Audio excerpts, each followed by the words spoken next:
interessante a gente poder investigar como que esse 6 aí também entra nessa lógica da responsabilidade, né? da habilidade em responder à vida, em estar conectado com a vida, a responsabilidade e a habilidade que cada um de nós temos em responder à vida, não reagir, mas responder de forma adequada.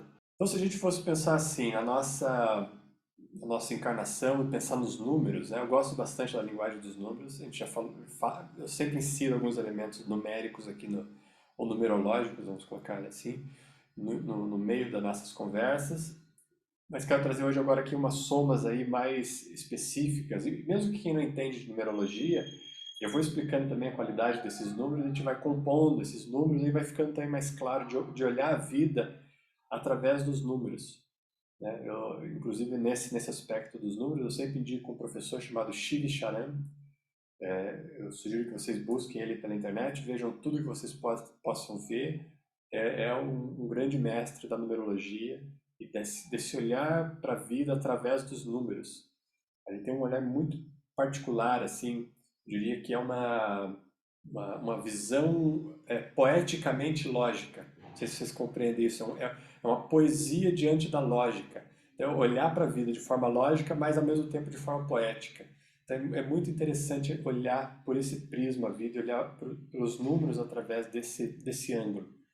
E se a gente pensar na nossa encarnação, nós vamos ter que considerar inicialmente, né? Que é o começo de tudo, é o começo dessa jornada do 1 ao 9, e depois fechando no 10. Esse núcleo essencial que vem para a manifestação para se desenvolver e para sair da densidade da terra, da semente, da raiz, do núcleo mais denso possível e se sutilizar tanto a ponto de se tornar campo sutil, tão sutil, capaz de ultrapassar a barreira do tempo e espaço. Por isso depois, o 9 vem depois do 8, depois do infinito. Se lança no sutil depois do infinito. Mas voltando aqui para o início dessa jornada, para o 1, se a gente considerasse esse núcleo essencial, e logo após esse núcleo essencial, então nós temos aqui o 1, aí temos o 2 e o 3. E o 2 e o 3, como vocês sabem, diz respeito a aspectos mentais e justamente o jogo da polaridade e que pressiona para um lado e pressiona para o outro, faz a coisa se mover dentro do nosso ambiente psicológico. Todos esses processos intelectuais ou de pensamento ou de todos os nossos dramas também, ou as soluções adequadas também para o ambiente prático da vida, também pode vir esse lugar aí, né? Essa mistura aí dos polos no ambiente mental. E se a gente fosse fazer uma soma aqui, ó, então nós encarna-se, e aí nós só olhamos, vamos considerar aqui até o 3, a gente só olha para esse aspecto mental da vida. Até esse lugar nós estamos olhando para a vida sobre uma ótica baseada em imagens, em autoimagem, projeção. É quase que fosse a personalidade olhando para a vida. Mas se a gente somar o 1, o 2 e o 3, você somar 1 mais 2, 3, mais 3, 6, certo? Então veja que interessante. Se nós resolvermos em nós o aspecto mental, a possibilidade da personalidade olhar para a vida, nós ativamos o número 6. 1 mais 2 mais 3, 6. No entanto, olha que interessante, no entanto, esse 6 não está completo. Por mais que seja 6, ainda não está completo, porque a jornada do humano é do 1 ao 10. A soma precisa ter sempre da 10, porque 10 é a radiância da própria presença. É a experiência da totalidade. É quando a presença se reconhece presença e mergulha no 11. Depois no 11 é a afirmação de que já se viveu do 1 ao 9, sendo luz 10. Então a soma é sempre 10. Então mesmo que 1 mais 2 mais 3 somem 6, esse 6 ainda não é isso que nós chamamos de intuição plena, conectada com a vida, capaz de dar o salto no escuro. A mente não tem como dar o salto no escuro, sozinha. O que ela precisa aqui? Ela precisa do 4. Veja como é interessante. Se a gente resolve as questões mentais, a gente consegue ter um vislumbre das possibilidades. No entanto, ainda não é completo, porque falta uma característica essencial, que é o 4, que é você estar aberto para a vida, recebendo a vida de braços abertos, e olhando para a vida a partir de um campo de neutralidade. O 6 só se torna 6 plenamente se ele tem como suporte o campo da neutralidade. Por mais que, como vocês viram ali, a soma de 1 mais 2 mais 3 some 6. Só que ele ainda não é completo. Mas é importante passar por esse 1 mais 2 mais 3, porque se você fosse considerar os chakras e os 7 chakras e considerar o triângulo inferior, que o topo dele é o 4, né? Então é 1, 2, 3 e o topo é o 4. E o triângulo superior, onde a base é o 4, que ele sobe 4, 5, 6, 7, né? A gente também tem um indício aí de que é importante você fortalecer essa base, mas o ponto de conexão com o sutil, ou com os campos eletromagnéticos, ou com essa possibilidade de se conectar com a vida de forma totalitária, precisa do 4. O 6 precisa do 4 para que isso se amplie para o mundo sutil e para essa conexão magnética da vida. Por mais que aqui seja polaridade, né? Vamos colocar assim, limitando, falando de uma linguagem superficial. Mas uma outra forma de olhar, que a gente poderia olhar para isso também, que é interessante, e por que o 6 e o 4 juntos são tão importantes? Porque se nós olharmos para o 4 como a abertura para a vida, e nós temos aqui os braços, né? Eu sempre falo dos braços como a abertura do 4. Mas veja que os braços ainda estão dentro do que compreende o 5, que é o corpo físico. Então, 1, 2, 3, 4, ainda nós estamos dentro da estrutura do corpo físico, que é o 5. Para transcender essa estrutura e conexão com os outros, de fato, no campo sutil, você precisa do 6. Essa conexão de abertura com a vida, uma maneira de olhar, nós já vamos poder olhar de outra forma, mas uma conexão com a vida, de abrir os braços, ainda diz respeito ao indivíduo dentro de si mesmo.